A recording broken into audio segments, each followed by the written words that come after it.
Pensamiento amerindio. Tesis.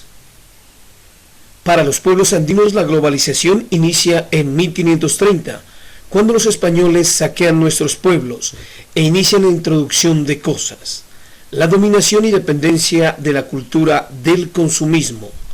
Taita enfrentará pues el famoso descubrimiento de América, la celebración del Día de la Raza, el encuentro de dos mundos, o el choque siniestro de dos culturas en donde el pueblo americano fue saqueado, vapuleado y casi aniquilado, tuvo como testigos a grandes pueblos como los mayas, aztecas, incas, chibchas, pastos, entre otros, quienes sufrieron la barbarie de esa gran hecatombe. Comenzando el siglo XVI, encomenderos y doctrineros españoles llegaron con las armas, los perros, los incendios, los caballos, utilizando el destierro para apropiarse del territorio, y la única justificación utilizada fue que los llamados indios eran paganos, infieles, salvajes, hechiceros, y que había que bautizarlos a toda costa.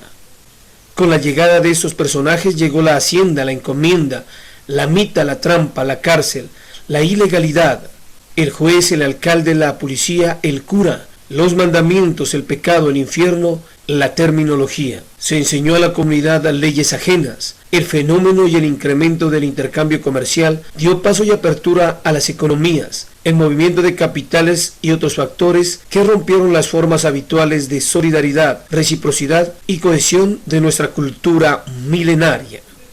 El territorio de los pastos antes de la invasión colonial estaba organizado en 4 partes, el arriba y el abajo, el afuera y el adentro, plasmado hoy en los petroglifos o pictógrafos que nos han dejado nuestros antepasados.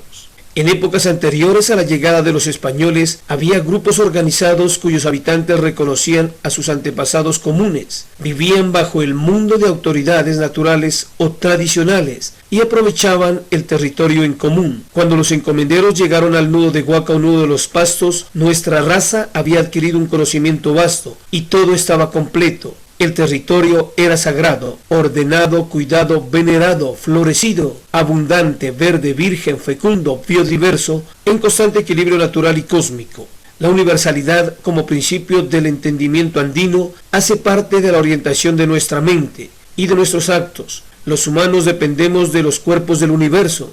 Las constelaciones estarían guiando a la madre tierra. Por tal motivo nuestro sentir y nuestra mente hacen parte del ciclo sideral. Nuestro corazón late al ritmo de la frecuencia celeste y de nuestro Padre que nos regala la energía, el Taita Inti. Concluye en varias de sus investigaciones, enfrentará pues. Si de cierta manera, como lo afirma Luis de Roca, al analizar a Wallerstein, las ciencias sociales son el estudio científico de la sociedad, y concretando que todo saber es construcción social, entonces debemos especializar los estudios dándoles una perspectiva global. Pero este estudio científico se compartimenta en polaridades, siendo una de ellas en la actualidad la polaridad Oriente-Occidente.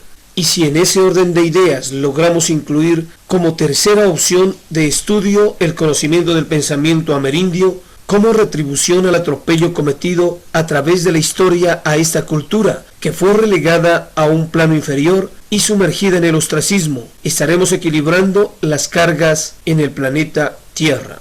Para continuar con nuestro trabajo es de vital importancia para el pueblo amerindio y para el pueblo pasto hacer memoria en la vida, obra y pensamiento del cacique Juan Chiles, un hombre sabio, poderoso, sin fronteras, quien tuvo la suficiente fluidez en el andar y en el actuar, para traspasar múltiples tiempos y espacios, reclamando los derechos de la comunidad.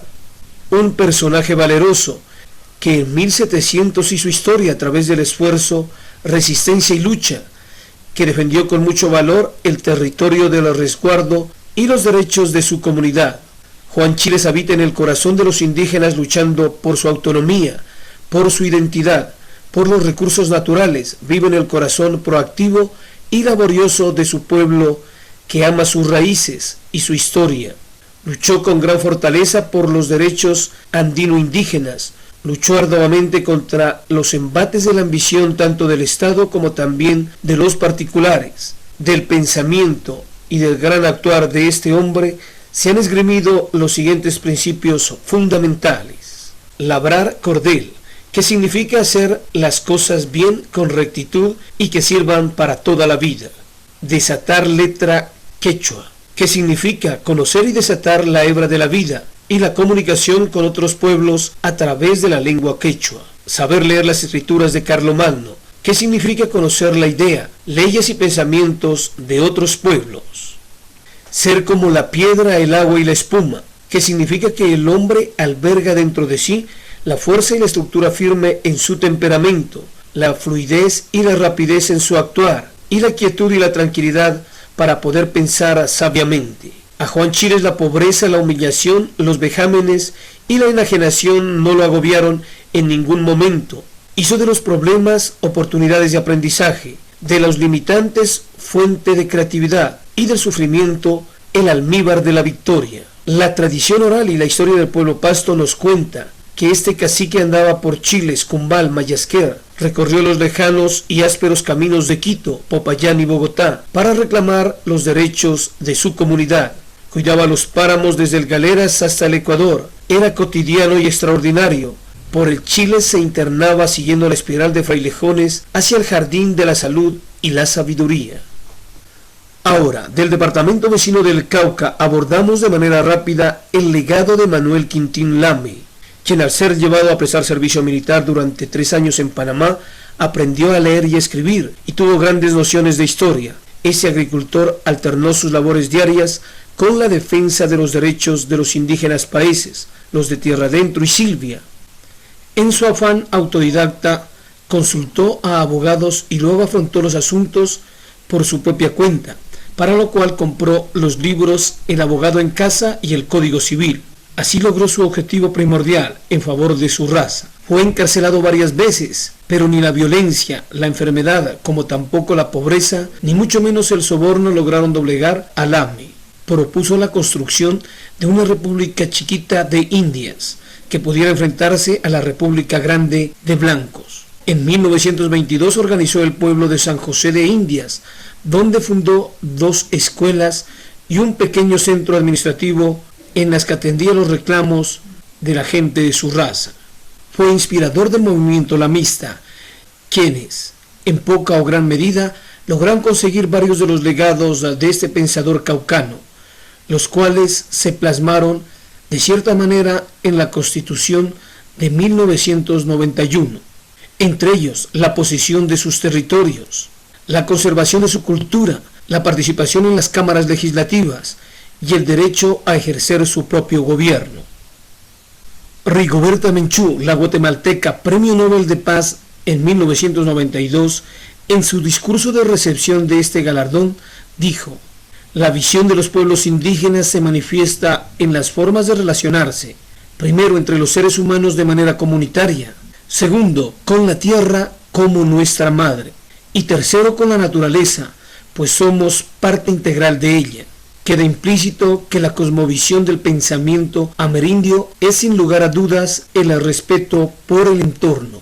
Y para concluir con ese trabajo, mencionamos al escritor peruano José María Arguedas, quien nos dice: lo indígena no es inferior, y el día que la gente de la Sierra Andina descubre en sí misma las grandes posibilidades de creación de su espíritu indígena, ese día, seguro de sus propios valores, el pueblo mestizo e indio podrá demostrar definitivamente la fuerza de su capacidad creadora. Proyección. La realización de este trabajo nos ha dejado como enseñanza: el día que nosotros, como habitantes del territorio pasto y por ende del territorio americano, giremos para abrir la puerta que está atrás de nosotros, para saber de dónde provenimos, de dónde viene nuestra cultura milenaria, y hagamos algo para identificarnos con ella sin avergonzarnos, ese día daremos el primer paso para tratar de abandonar el pensamiento occidental que heredamos y nos impusieron hace más de 500 años. Frase: demos una mirada atrás hacia nuestra cultura pasto, que verdaderamente vale la pena.